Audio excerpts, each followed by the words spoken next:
जगभरातील लोक चॅट जीपीटीचे वेडे झाल्याचं चित्र आहे. ओपन एआयचं चॅट जीपीटी आता जगातील सर्वात जास्त वापरल्या जाणाऱ्या एआय टूल्स पैकी एक बनलंय. ॲक्सिओसच्या अहवालानुसार आता दररोज 250 कोटींहून अधिक प्रश्न हे चॅट जीपीटीवर पाठवले जात आहेत, ज्याला आपण प्रॉम्प्ट म्हणतो. यापैकी 33 कोटी प्रश्न फक्त एकट्या अमेरिकेतून येत आहेत. चॅट जीपीटी लोकांमध्ये कसं लोकप्रिय होत आहे ते आपण आजच्या व्हिडिओत जाणून घेणार आहोत. नमस्कार, मी अभिषेक गावंडे आणि तुम्ही पाहताय let's up Marathi. Chat GPT इतकं लोकप्रिय कसं होतंय तर ऑक्सिओसच्या अहवालानुसार चॅट जीपीटी दररोज लाखो प्रश्नांची उत्तर देतं. ओपन एआयचे सीईओ सॅम ऑल्टमन यांनी डिसेंबरमध्ये न्यूयॉर्क टाइम्स डील बुक समिटमध्ये सांगितलंय की चॅट जीपीटी दररोज 1 अब्ज प्रॉम्प्ट हाताळतं. त्यावेळीही ही संख्या धक्कादायक होती, पण आता ती दुप्पट झाली आहे. एका टेड चर्चेदरम्यान सॅम ऑल्टमन यांनी उघड केलं की जगभरातील सुमारे 10% लोक हे चॅट जीपीटी वापरतात. डिसेंबरमध्ये चॅट जीपीटीचे 33 दशलक्ष साप्ताहिक वापरकर्ते आहेत. मार्च पर्यंत ही संख्या 500 दशलक्ष साप्ताहिक वापरकर्त्यांपर्यंत पोहोचली. मे महिन्यात असं समोर आलंय की गेल्या वर्षीच्या तुलनेत रोजचे सक्रिय वापरकर्ते यांच्या संख्येत 4 वाढ झाली आहे. जरी चॅट जीपीटी प्लसची सशुल्क आवृत्ती उपलब्ध असली तरी बहुतेक लोक हे अजूनही मोफत आवृत्तीचाच वापर करतात. याचं कारण म्हणजे मोफत आवृत्तीचा जो युजर इंटरफेस आहे किंवा तो अनुकूल आहे, युजर फ्रेंडली आहे आणि अनेक वैशिष्ट्ये त्याची असू शकतात जी लोकांना आवडत असतील.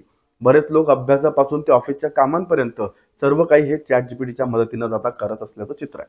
चॅट जीपीटीची गुगल क्रोमची आता स्पर्धा निर्माण झाली आहे. ओपन एआय स्वतःला फक्त प्रश्न आणि उत्तरांपुरतं मर्यादित ठेवू इच्छित नाही.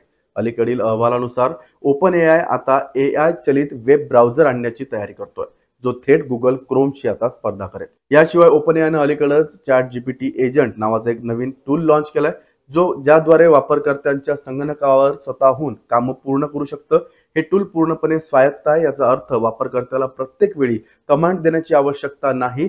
हे संपूर्ण पद्धत स्वतःच युजरकर्त्याला काय करायचं आहे हे डिटेक्ट करेल आणि त्यानुसार काम करेल. अशाच माहितीपूर्ण व्हिडिओसाठी लेट्स अप मराठीला फॉलो करायला विसरू नका. सोशल मीडियाच्या भाऊ गर्दीत विश्वासार्हतेने चकाकणारे नाव म्हणजे लेट्स अप मराठी. सगळ्यांना, सगळ्या नागरिकांना ती स्पीच, ती लेट्स अप वरील मुलाखती म्हणजे विचारांचा खजिना. त्यानंतरच्या निवडणुकीमध्ये मला सोडून गेले. बातम्या केवळ वस्तुस्थिती सांगणाऱ्या, न प्रोपगंडा, फक्त जनतेचा अजेंडा. क्योंकि आने वाला कल जाने वाला है, जाने वाला कल आने वाला है. राजकारण, मनोरंजन असो की क्रीडा क्षेत्र, महाराष्ट्राची स्पंदने संवेदनशीलतेने टिपणारे माध्यम म्हणजे लेट्स अप मराठी. जगासोबत एक पाऊल पुढे राहण्यासाठी लेट्स अपचे ॲप, सोशल मीडिया आणि वेबसाईट सोबत कनेक्टेड रहा.